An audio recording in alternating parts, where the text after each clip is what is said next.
அவங்க பிடிச்ச உணவை அவங்களால சாப்பிட்டுக்க முடியாது. கணவன்மார்கள் என்ன சாப்பிட்றாங்களோ அந்த சாப்பாடை தான் ஒரு மனைவி வீட்டில் சமையலாம் சமைப்பாங்க. அதே மாதிரி அவங்களுக்கு பிடிச்ச உணவெல்லாம் அவங்க செஞ்சு சாப்பிடணும் அப்படின்ற ஒரு விஷயமெல்லாம் அவங்க கனவுல கூட நினைச்சு பார்த்ததில்ல. உடுத்திக்கிற உடையா இருக்கட்டும். ஒரு சில விமென்ஸ் நம்ம என்ன பண்றோம் அப்படின்னு பார்த்தீங்கன்னா, ஃப்ரீடத்தை மிஸ்யூஸ் பண்றோம். என்ன ஃப்ரீடத்தை மிஸ்யூஸ் பண்றோம் அப்படின்னு சொல்லிட்டு உடனே நீங்க எல்லாம் கேட்கலாம். ஃப்ரீடத்தை மிஸ்யூஸ் தான் பண்ணிக்கிட்டு இருக்கோம். டீ கடையில எல்லாம் போய் பாத்தீங்கன்னா பசங்க நின்று சிகரெட் குடிச்சிட்டு இருப்பாங்க. ஐயோ, அந்த பையன் கேவலமான பையன்பா, ஒரு கேங்கா எப்ப பாரு டீ கடையில நின்று சிகரெட் குடிச்சிட்டே இருக்கான், அவன் ஒரு பொம்பளை பொறுக்கி அப்படின்னு சொல்லுவாங்க. ஆனா இப்ப இருக்க பெண்கள் என்ன பண்றீங்க? பிடிச்ச மாதிரி இருந்துக்கிறதுன்னு சொல்லிட்டு பப்புக்கு போய் சரக்கு அடிக்கிறது, டீ கடையில போய் ஆம்பளை பசங்களோட நின்று தம் அடிக்கிறது, இதெல்லாம் ஃப்ரீடம் கிடையாது. இதெல்லாம் முழுக்க ஃப்ரீடத்தை நம்ம மிஸ்யூஸ் பண்ணிக்கிட்டு இருக்கோம். இதனாலதான் நிறைய கலாச்சார சீரழிவு வருது. கலாச்சார சீரழிவோட உச்சக்கட்டம் தான். வணக்க மக்களே, இன்னைக்கு நம்ம எதை பத்தி பேச போறோம் அப்படின்னு பாத்தீங்கன்னா, பொதுவா நிறைய சேனல்ஸ்ல என்கிட்ட கேட்டிருந்தீங்க, ரொம்ப சூப்பரா பேசுறீங்க, ஃப்ரீடத்தை பத்தி நீங்க என்ன நினைக்கிறீங்க அப்படின்னு கேட்டிருந்தீங்க. ஸோ ஃப்ரீடம் அப்படின்னு பாத்தீங்கன்னா யாரும் யாருக்கும் ஃப்ரீடம் கொடுக்க முடியாது. ஸோ குறிப்பிட்டு பார்த்தீங்கன்னா இன்னைக்கு நம்ம பதிவில் லேடிஸ் ஃப்ரீடத்தை பற்றி பேச போகிறோம். லேடிஸ் ஃப்ரீடம் அப்படின்னாலே கொஞ்சம் சென்சிட்டிவான விஷயம் அப்படின்னே சொல்லலாம். ஏன்னா நீங்கள் யார் எங்களுக்கு ஃப்ரீடம் கொடுக்கறதுக்கு அப்படின்னு சொல்லிட்டு செட் ஆஃப் கேர்ள்ஸ் பேச ஆரம்பிச்சிருவாங்க இல்லையா, ஜென்ஸை பார்த்துட்டு. ஆக்சுவலாக ஒரு சில பீரியடில் நம்மளோட அப்பா அம்மா காலத்தில், தாத்தா பாட்டி காலத்துலலாம் பார்த்தீங்கன்னா ஃப்ரீடம் அப்படின்ற ஒரு விஷயமே லேடிஸ்க்கு கிடையாது. அவங்க பிடிச்ச உணவை அவங்களால சாப்பிட்டுக்க முடியாது. கணவன்மார்கள் என்ன சாப்பிட்றாங்களோ அந்த சாப்பாடை தான் ஒரு மனைவி வீட்டில் சமையலாம் சமைப்பாங்க. அதே மாதிரி அவங்களுக்கு பிடிச்ச உணவெல்லாம் அவங்க செஞ்சு சாப்பிடணும் அப்படின்ற ஒரு விஷயமெல்லாம் அவங்க கனவுல கூட நினைச்சு பார்த்ததில்ல. உடுத்திக்கிற உடையா இருக்கட்டும், இந்த உடை தான் உடுத்தணும்னு சொல்லிட்டு அப்பா அம்மா சொல்லி கொடுத்துருப்பாங்க. அதை தான் இவங்களும் ஃபாலோ பண்ணிட்டு வந்திருப்பாங்க. எத்தனையோ டேலண்டட் விமன்ஸ் இருந்திருப்பாங்க. பிஸ்னஸ் பண்ணியிருக்க முடியாது, ஒரு வேலைக்கு போயிருக்க முடியாது, படிச்சிருக்க முடியாது. இந்த மாதிரி நிறைய விஷயங்களை தான் நம்ம தாத்தா பாட்டி, நம்மளோட முன்னோர்கள், நம்மளோட அப்பா அம்மா கொண்டு ட்ராவல் பண்ணி வந்திருக்காங்க. ஸோ இப்போ இருக்க பெண்கள் பார்த்தீங்கன்னா காட்ஸ் பிளெஸ்ஸிங் அப்படின்னே சொல்லலாம். ஏன்னா இன்றைய காலகட்டத்தில் நமக்கு நிறைய ஃப்ரீடம் இருக்குது, சுதந்திரம் இருக்குது.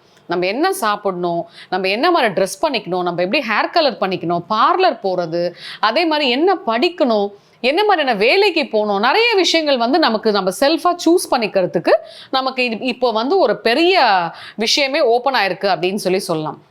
ஆனால் ஒரு சில விமென்ஸ் நம்ம என்ன பண்ணுறோம் அப்படின்னு பார்த்தீங்கன்னா, ஃப்ரீடத்தை மிஸ்யூஸ் பண்ணுறோம். என்ன ஃப்ரீடத்தை மிஸ்யூஸ் பண்ணுறோம் அப்படின்னு சொல்லிட்டு உடனே நீங்கள்லாம் கேட்கலாம். ஃப்ரீடத்தை மிஸ்யூஸ் தான் பண்ணிக்கிட்டு இருக்கோம். அந்த காலத்தில் ஃப்ரீடமே இல்லாத போது ஒழுக்கத்தோட நம்ம எல்லாருமே வேலை, வீடு, கணவன், குழந்தை இப்படின்னு தான் இருந்தோம். இப்போ பார்த்தீங்கன்னா டிவோர்ஸ், நமக்கு ஃப்ரீடம் கிடைக்கிறதுனால, நம்மக்கிட்ட அந்த ஏர்னிங் இண்டிபெண்டன்சி இருக்கிறதுனால டக்கு நம்ம நிறைய டிவோர்ஸ் போயிடுறோம். அதுக்காக நான் நார்மலான நியாயமான டிவோர்ஸை நான் தப்பாகவே பேசலை.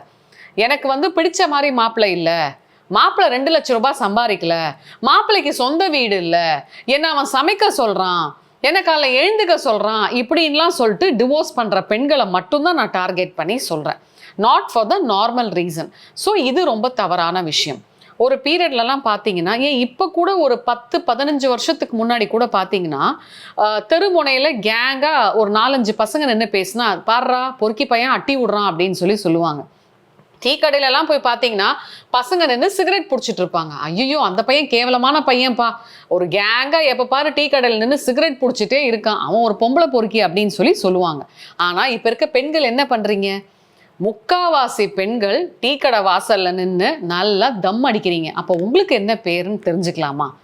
நீங்களுமே ஒரு செட் ஆஃப் பசங்களோட தான் நின்று சிகரெட் பிடிக்கிறீங்க. இது ஃப்ரீடமா? நமக்கு ஃப்ரீடம் கொடுத்தா நம்ம என்ன பண்றோம்? ஒரு டீ கடையில போய் ஒரு ஆணுக்கு ஈக்குவலா நின்று தம் அடிக்கிறோம். ஈக்குவலா? நீ யார் அதை பத்தி பேசுறதுக்கு அப்படின்னு சொல்லலாம். இதுலலாம் ஃப்ரீடம் கிடையாதுங்க. ஃப்ரீடம் இஸ் நத்திங் பட் நம்ம பிடிச்சதை படிக்கிறது, நல்ல வேலையை செய்யறது, நம்ம பிடிச்ச மாதிரி இருந்துக்கிறது தான் ஃப்ரீடம். பிடிச்ச மாதிரி இருந்துக்கிறதுன்னு சொல்லிட்டு பப்புக்கு போய் சரக்கு அடிக்கிறது, டீ கடையில் போய் ஆம்பளை பசங்களோட நின்று தம் அடிக்கிறது, இதெல்லாம் ஃப்ரீடம் கிடையாது. இதெல்லாம் முழுக்க ஃப்ரீடத்தை நம்ம மிஸ்யூஸ் பண்ணிக்கிட்டு இருக்கோம். இதனால தான் நிறைய கலாச்சார சீரழிவு வருது. கலாச்சார சீரழிவோட உச்சக்கட்டம் தான் நிறைய கற்பழிப்பு நடக்குது, நிறைய கொலைகள் நடக்குது அப்படின்னே நம்ம சொல்லலாம். இது மட்டும் இல்லைங்க, இந்த மாதிரியான விஷயங்கள் செய்யும் போது பெண்கள் கொஞ்சம் யோசிச்சு செய்யுங்க.